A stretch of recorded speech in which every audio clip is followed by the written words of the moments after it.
right, first piece of information today, man. Breaking news. Doo-doo. Breaking news. Breaking news, bro. Red Panda, bro.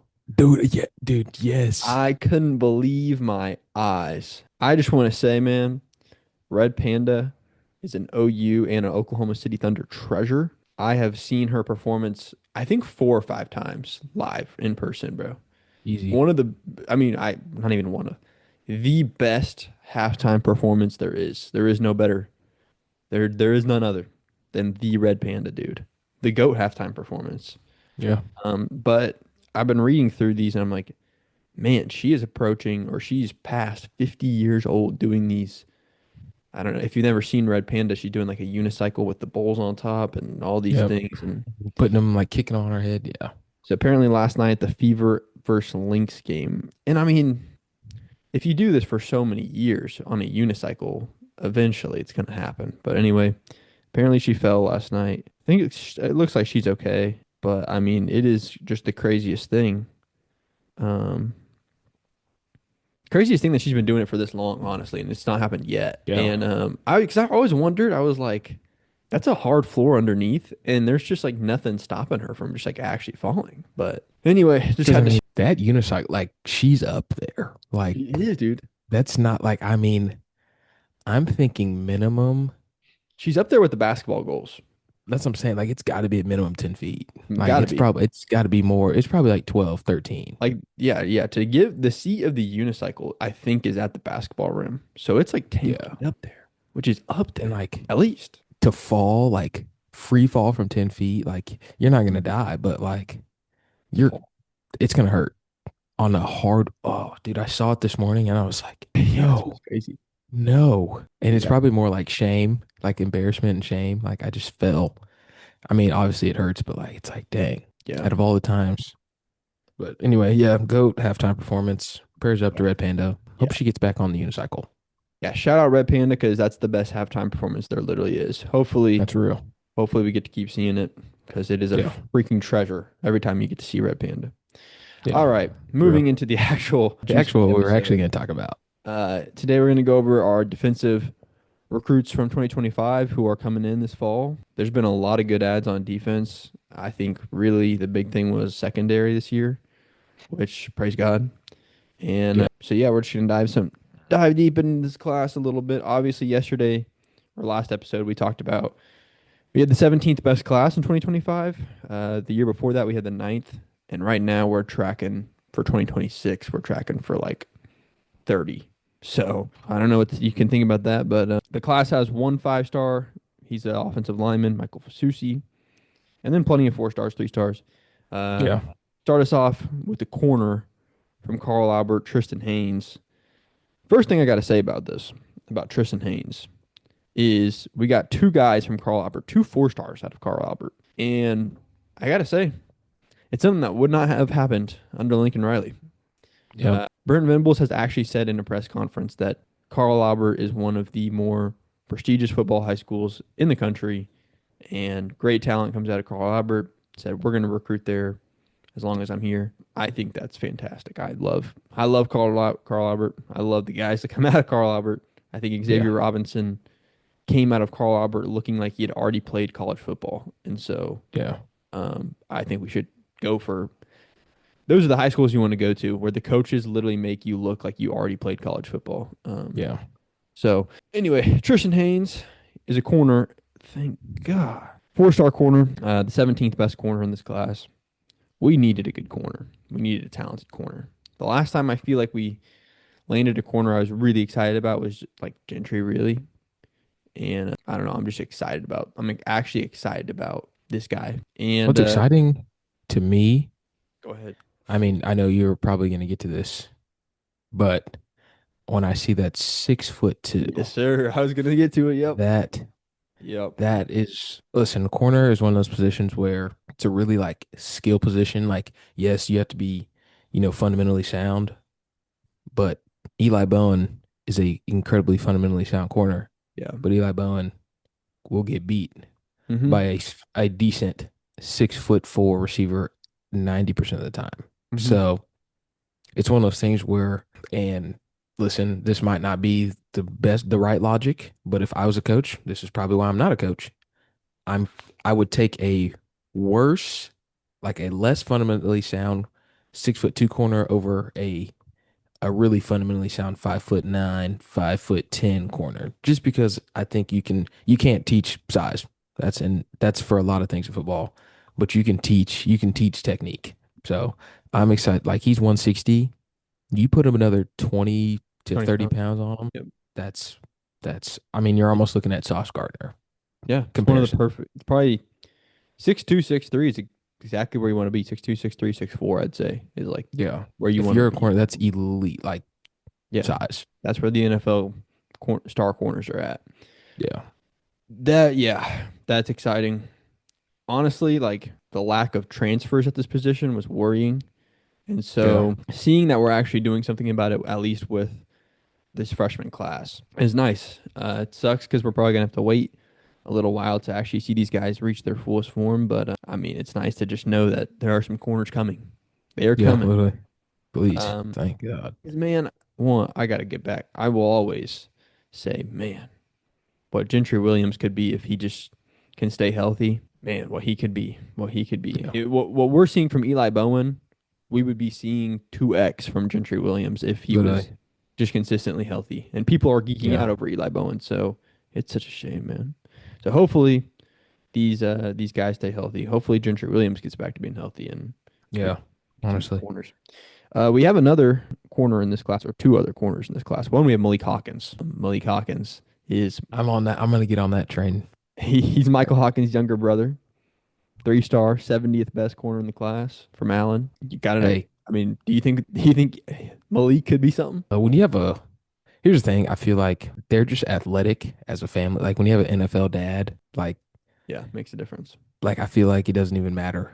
Like Hmm. honestly, like he's not playing. It's like, oh, well, he's not a quarterback. It's like, dude, I really don't care. Hmm. I don't think BV is I don't honestly not even just BV. I don't think college football in general, like just because you're so and so's brother, I feel like that's not just gonna give you like the easiest path. Like, oh, here, yeah, you can come along too. Hmm. But I mean, obviously, I mean, I don't think he probably won't like start or like be a crazy impact player this year. But like, Yeah, I'm looking 6'1", 175. Hey, I'll that's take what I that was every saying that single day too, of the dude. week. Like, So that's Michael Hawkins pretty yeah, much. and then so also there's 3-star Cortland Gilroy at Yeah. corner, 6 foot 170. All these guys are pointing to is better height at corner, Yes. man. I mean, we were really rocking at a point. Eli Bowen, Woody Washington, and then what, like maybe Kanai And it and was Des Malone. Des Des Malone and Kanai had Malone. good size, but they just sucked. They just were butt. So it's like, man, if these guys have good size, or if we're building a class of good size, we have three corners with good size. Oh, it's a lot better than what we used to be dealing with, for sure. For sure. Um, Next up, I got Trent Wilson at D line. 4-star D lineman, 260 pounds. I think the D line room is stacked. I think Yeah. Trent Wilson is going to take a while. It's going to take a while. Trent Wilson's probably going to go in and gain a bunch of pounds with Schmitty this year and just work. But I really ain't got much to say about Trent Wilson, even though he's one of the better recruits in this class, because Trent Wilson is going to be probably playing at the end of the Ball State game and not at the beginning of the Tennessee game. So, And the problem is he might not even be playing at the beginning of at the end of the Ball State game because that D line ew. room, I mean, Yeah, like it's deep. realistically, I think going all the way down to probably like the three deep could real like honestly start a game. Like, and it wouldn't, I mean, obvious, maybe not the three deep, but like 100% the two deep. Like Yeah. the backup could easily, easily start a game. And like we probably wouldn't miss much of a beat. But I mean, he has the look like at his picture, he Yeah. looks Yeah. like Yeah, he he's does. played a few years in college football, but Hmm. I mean, I get why you commit here because I mean, yeah, let me go get developed by one of the top D line coaches in the nation, Todd Bates. But I mean, if you have the mindset, hey, I'm willing to, sit a year, maybe a year two, and just learn, cool, I'm all for it. Because I think in 2027 he'll be a freaking dog. So Learn, listen, educate, and react nicely, naturally, naturally. Yeah. learn. Sit. That's what Todd Bates would say to Trent Yeah. Wilson.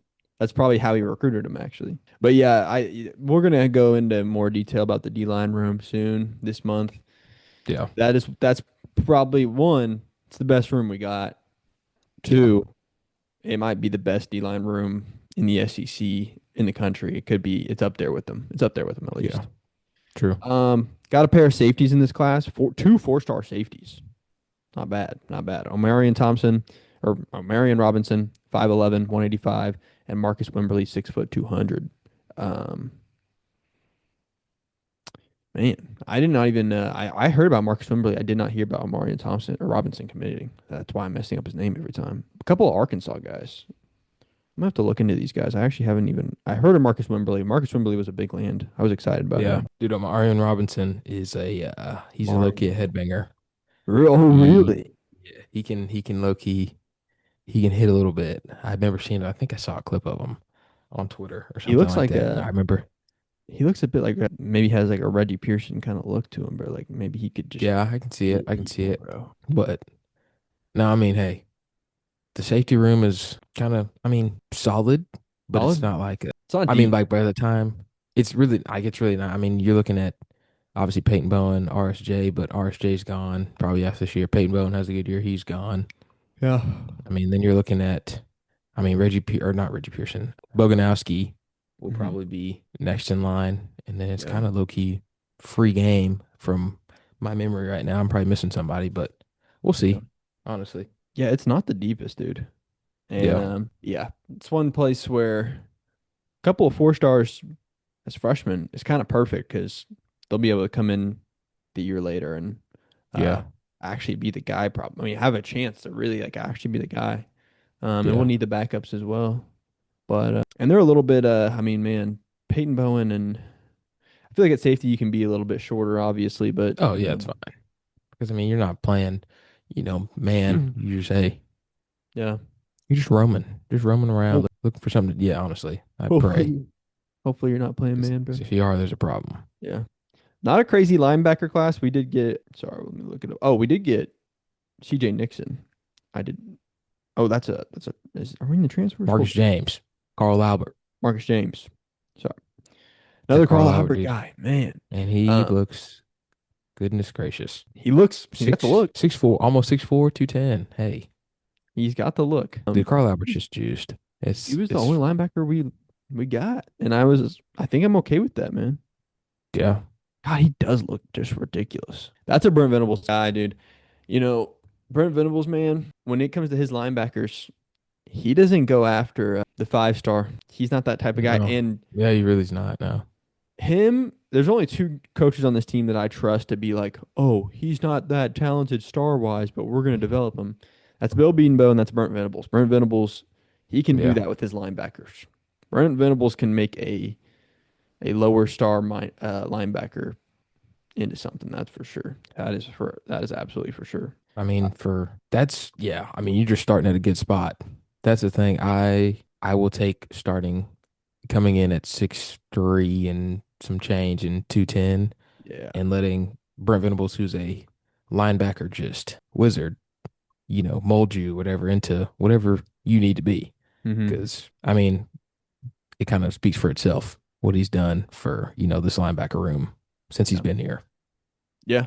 Literally. And then at Clemson, and then now we have Wes Goodwin from Clemson. We're basically Clemson linebackers, and there's nothing bad to say about Clemson linebackers at this point. So, Nothing at all.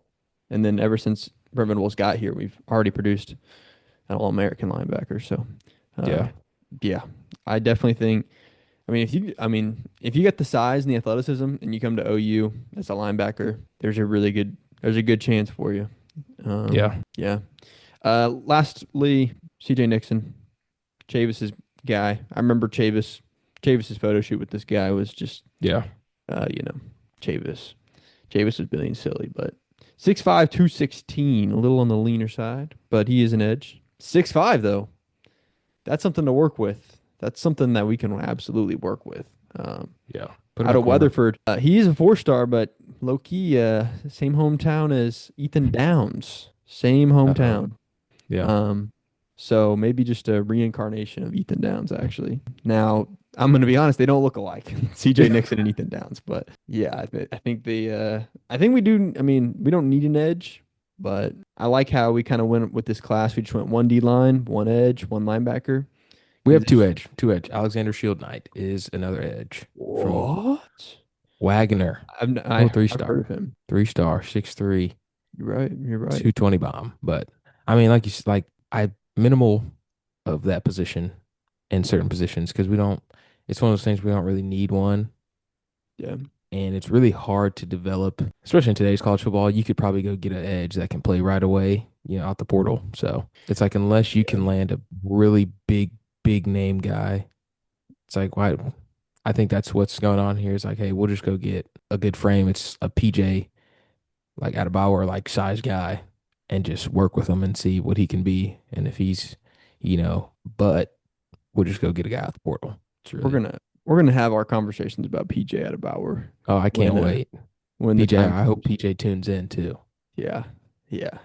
But Freaking yeah, awesome. I think they're kind of playing it like the Thunder are playing it, where it's just like Yeah, when it comes to these certain positions, we're just gonna get what we need. We're gonna yeah, get the guys that we can develop, guys that really fit. But frankly, the D line portal is a gold mine. yeah, Uh, and so, I think half of it is kind of building off of that. Guys like Dominic Williams that you're getting out of the portal. And then yeah. like Marvin Jones Jr., who you're getting out of the portal. It's like, why even, you can go ahead and develop guys, a few guys every year, but go ahead and go ahead and get the guys Exactly, that are already developed. exactly. Anyway, yeah, that's about the defensive recruits, man. This next episode, we will be getting into the actual each position group Room. this year for this year. So we're going to start out with Oh quarterbacks, starting out John Mateer, Michael Hawkins, and just work our way down all the way from offense to defense, special teams. We're gonna be locked in now. so lock in. Stay tuned. We are And by gonna the be time we're great. done, it's almost that time. By the time we're done with that, we're gonna be smelling the corn dogs and the beers. It's gonna be a You banger. guys remember those 2 hour long podcast episodes that we used to make? They're Oh, coming they're back. coming back. Just kidding. They're They're coming coming back. back. Just kidding. Let me tell No you, one, no one remembers those. No one remembers. after that Michigan game, they might be back, bro. They might We be. remember. We remember. Yeah. Anyways, all right. All right, We'll see bye. y'all. See y'all soon. Peace.